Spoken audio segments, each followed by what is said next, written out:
Okey. Merabat aku cakap ni, ha?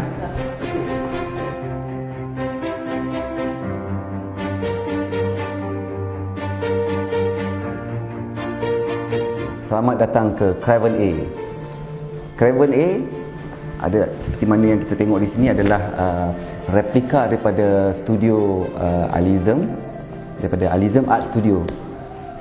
Di mana ruang ini sebenarnya adalah memento ataupun momen-momen 30 tahun yang dahulu ketika saya mula-mula menceburi dalam industri seni kita ni lah. Jadi ketika itu kalau dikira tahun 93 ketika saya bermula, masa tu kita masih remaja lah kan. Kalau dah segi lain kita cakap kita ni budak-budak lagi lah zaman tu.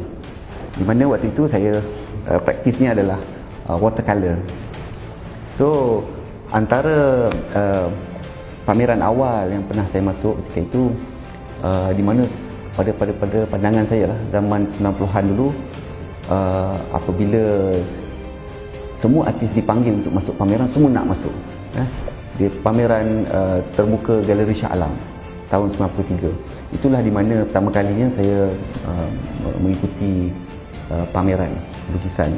Jadi kita sebagai remaja tu masa tu, ketika itu saya berusia 15 tahun. Jadi kita rasa bangga lah sebab macam pertama kali kita punya lukisan ni dipamerkan di galeri. Dan perasaan dia apabila orang melihat kita punya karya masa tu dan bertanya apa ini, apa maksud dia masa tu. So kita pun rasa ya inilah dia praktis sebagai pelukis ataupun artis ketika itu kan. Jadi kerana permulaan yang begitu, saya jadi teruja dan bercita-cita lagi untuk pergi lagi kan. Dan saya mencari peluang-peluang pameran ketika itu.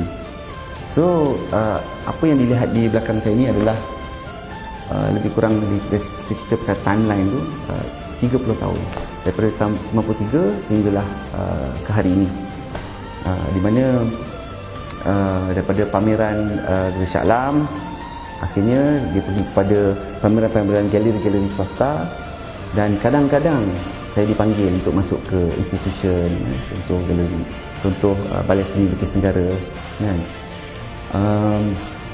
Okey, kalau dilihat di belakang ni antaranya lah pada tahun 1994, ketika itu saya berusia 16 tahun, saya masuk satu pertandingan melukis. Saya baca dalam surat khabar ada pertandingan melukis Olimpik. Jadi saya pun masuk, kita pun lukis lah, lepas tu kita hantar. Dan mungkin menjadi orang kata rezeki saya masa tu, saya menang peringkat negeri Selangor. Dan kemudian apabila bertanding antara negeri ini, saya menang peringkat Malaysia, dan akhirnya saya mewakili Malaysia ke pertandingan Olimpik seluruh dunia ni lah. Dan menjadi rezeki saya juga akhirnya apabila diumumkan pemenang untuk level international tu lah kan. Kalau kita tengok kat situ art competition, art Olimpik, dan lukisan itu dah dipamerkan di Museum Olimpik di Switzerland sempena pembukaan Museum Olimpik. Dan apabila cerita saya keluar dalam surat khabar, jadi akhirnya ramai orang cari untuk jemput saya masuk pertandingan, untuk jemput saya masuk pameran-pameran. Dan akhirnya ketika itu tahun 94 tu saya berkesempatan, kerana masa itu ayah saya, family saya pindah ke Kuala Lumpur. Jadi saya berpeluang masa tu untuk pergi ke Central Market, ke Creative Enterprise, sebab masa itu saja aktiviti seni yang berlaku. Jadi apabila saya menang pertandingan Olimpik tu, Creative Enterprise, sebab masa tu saya under program diorang mencari apprentice untuk kartunis, Zainal Bah Hussein, Jaafar Taib, Azman Yusof panggil untuk bagi cedera hati lah kan, kerana anak murid ni katanya menang Olimpik. So itulah yang ada pada poster tu, anak Malaysia cipta sejarah.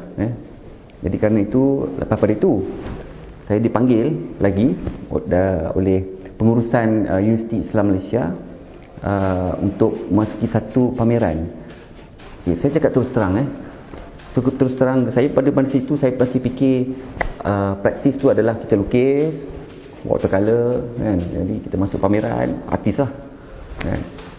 Tapi apa terjadi pada pameran UIA tu, di UIA tahun 94, God, Nature and Man, apabila saya hantar saya punya lukisan, saya sebenarnya agak orang panggil apa, culture shock. Sebab ketika itulah baru saya tahu kewujudan artis-artis yang different league ni kan. Jadi saya ingat praktis saya watercolor ni dah cukup best lah. Jadi di kesempatan itu saya berpeluang untuk berjumpa pelukis-pelukis yang ternama masa tu even sampai sekarang pula dia orang ternama, Ibrahim Hussein, Latif Muhyiddin, Sharifah Fatimah Zubir dan sebagainya lah. Jadi saya tengok betapa praktis saya ni, kecilnya aku kan. Ingatkan dah menang Olimpik ni kira macam kira dah besar lah kan. Rupanya tak. Bila saya tengok praktis-praktis diorang, lukisan-lukisan diorang ni semua besar-besar. Dan jadi saya dekat situ saya mendapat satu persepsi ataupun yang lain lagi. Jadi apakah praktis diorang ni pula kan, dan bentuk-bentuk lukisan diorang ni lain daripada yang saya tengok di Central Market ataupun di dalam surat khabar lah ya. Jadi saya cuba lepas pada itu saya pergi ke library, saya bertanya pada setiap pelukis-pelukis tak kira masa itu yang saya jumpa, Sani Makdum, Ahmad Khalid Yusof yang masa itu dia pengarah Bila Shah Alam. Saya bertanya apakah praktis ini. So banyak macam-macam jawapan lah saya dapat kan.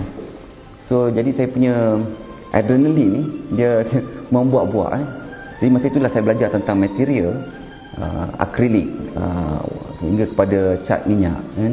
Jadi saya develop masa itu kita start polish tentang penggunaan bahan.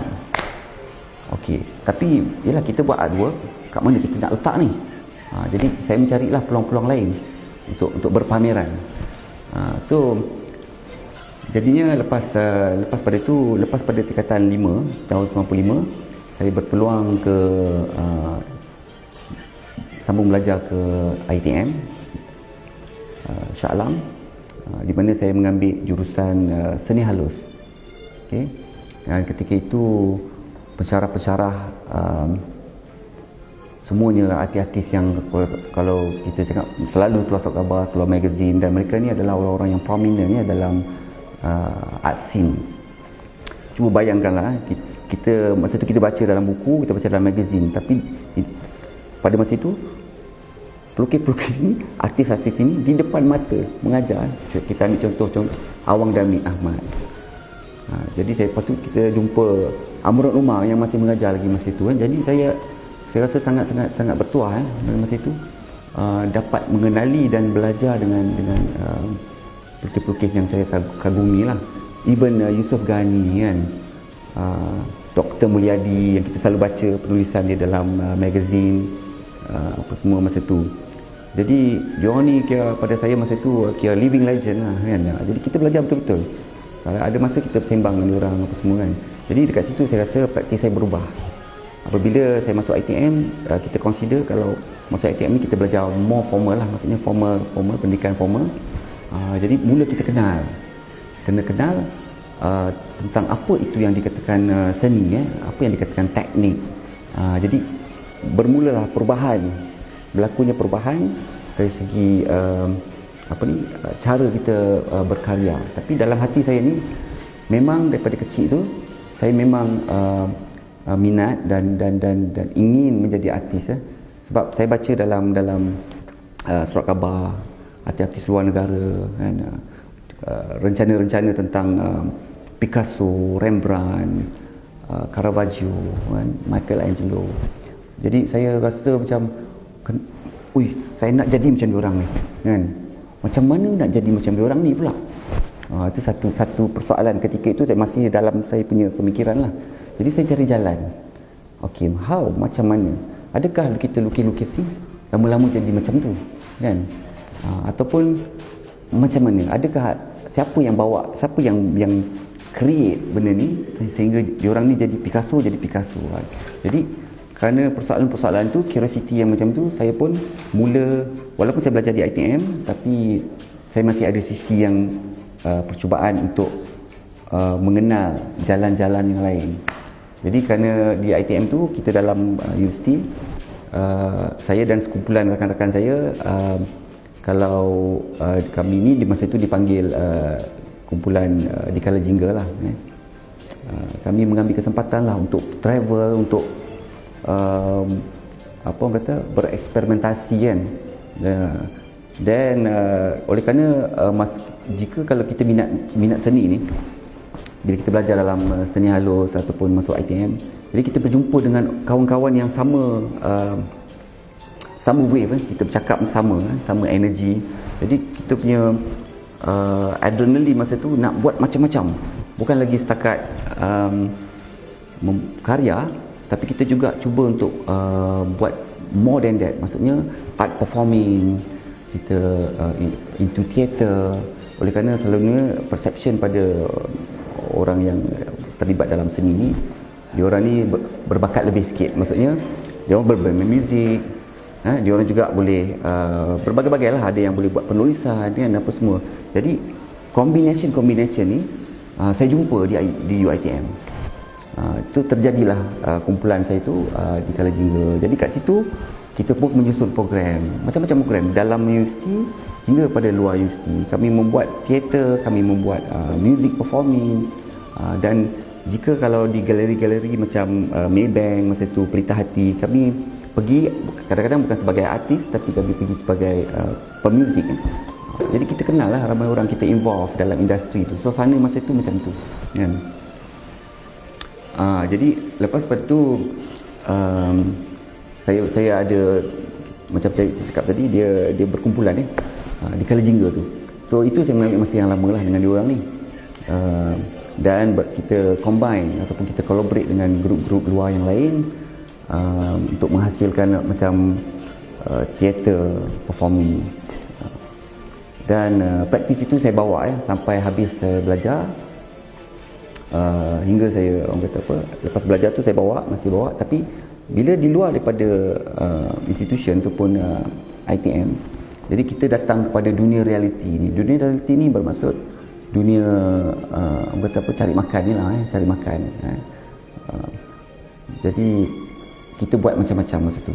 Semua kita buat apa saja praktis artis pada masa sekarang ni pun, saya rasa artis sebelum kami pun juga buat benda yang sama, iaitu dengan menceburi bidang-bidang macam illustration, membuat mural, design, dan kami pun kena terpaksa belajar grafik komputer untuk kita survive.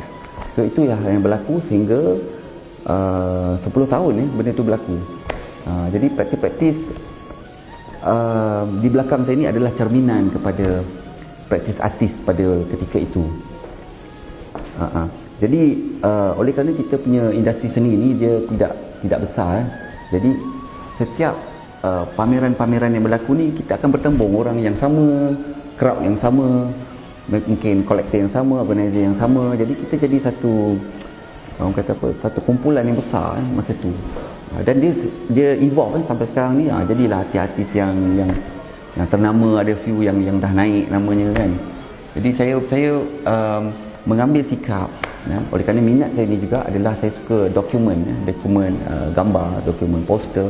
Jadi setengah-setengah poster ni adalah memang saya buat sendiri, saya design sendiri, just untuk saya melihat timeline tu, involvement saya secara langsung ataupun secara tidak langsung, kan. So kita boleh lihat lah, ada yang pameran seperti pameran kawan-kawan, tapi saya inspired dengan praktis diorang ni. Jadi kita ambil, kita buat poster, dan bila orang datang saya punya studio, saya bercerita, oh masa saya pergi ni, kan, masuk je pameran dia gelap. Jadi sisi performing tu saya tetap melihat performing tu juga sebagai cara untuk kita berkarya, cara untuk kita menyampaikan apa kata lukisan, supaya dia bukan saja menjadi pameran yang biasa, tapi kita nak pameran itu jadi ingatan, orang ingat kan.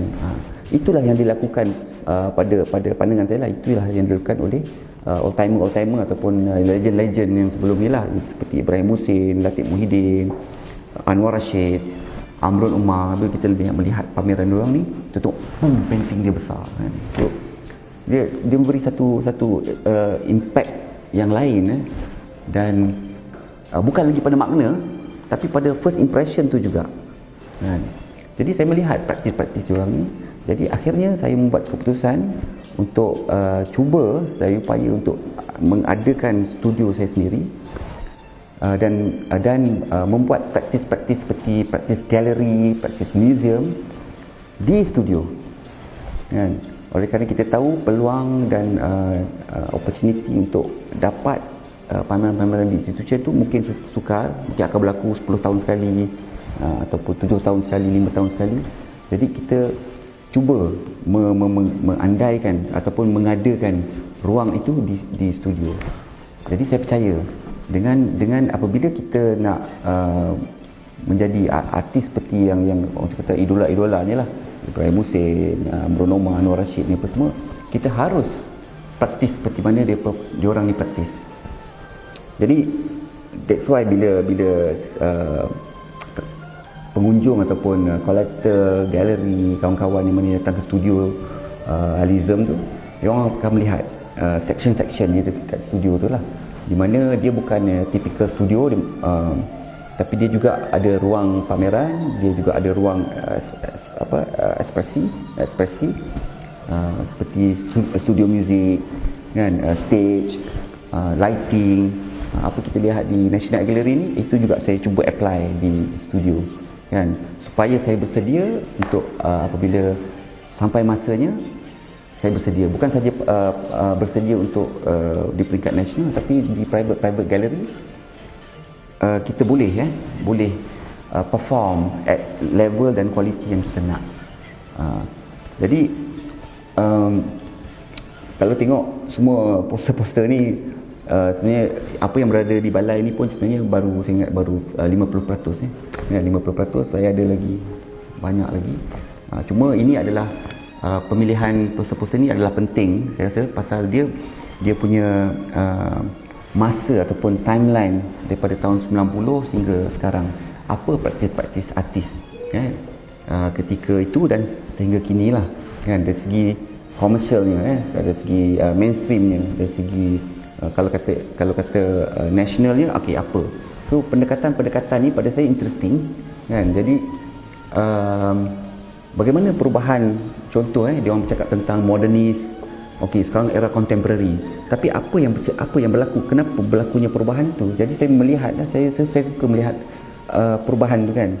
Jadi perubahan ni dia bukan dilakukan oleh seorang, dia berlaku secara kolektif dengan praktis-praktis yang ada di keliling kita, akhirnya menjadikan mewujudkan satu movement, dan movement itu jadi movement yang lain lagi kan. Jadi itu yang saya rasa interestingnya kita punya industri seni ni kan. So daripada kalau kita lihat contoh Anwar Rashid dan Amrul Umar, bukan sekadar pameran, tapi oleh kerana pameran dia diadakan di National Gallery, kita boleh melihat 40 tahun dia punya pergerakan seni diorang tu. So apa yang membuatkan artis-artis seperti ini mahu lagi berkarya terus kan? Jadi pada saya itu yang interesting. Mana dia dapat dia punya semangat untuk terus berkarya.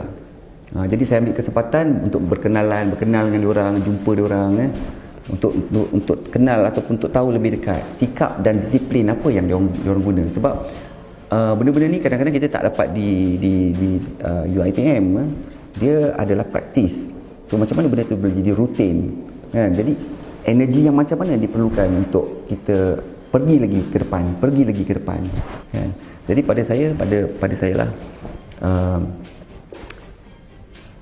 semua artis ataupun saya sendiri perlu juga mengambil inisiatif ataupun responsible untuk tunjuk contoh ataupun example kan, dalam contribution yang sangat kecil ni, at least ada option lagi, ada option yang lain kan, selain daripada praktis kita melukis, apa lagi selepas melukis itu kan. So pameran Project A, Last Man Standing ni, itu sebenarnya saya mengambil masa 10 tahun untuk bina karya-karya di dalam Project A ni, untuk dipamerkan di National Art Gallery. Tapi keseluruhan pameran itu sebenarnya diambil daripada inspirasi daripada 30 tahun ni kan, dan dikompreskan jadi pameran Project A. So pameran Project A ni adalah pameran, kalau saya panggil dia punya term ni, saya kata it's a design show, design kepada satu option yang lain, praktis yang lain kan. Dia bukan lagi komersial, dia bukan lagi ni, tapi macam mana untuk pergi lebih depan lah, lebih ke depan jadi kalau kita tengok, kita mengandaikan contoh, bila saya terbaca agenda ataupun hala tuju National Art Gallery, apabila dia cuba sekarang ni 2020, dia cuba nak mengangkat kita punya martabat seni ni ke peringkat yang lebih tinggi lah antarabangsa. Jadi saya rasa private ataupun artis full time apa semua ni harus sama-sama menyokong untuk ke arah itu, ke arah yang dikatakan mengangkat seni martabat Malaysia ni lah kan. So saya ambil inisiatif itu untuk design projek ini. Dah.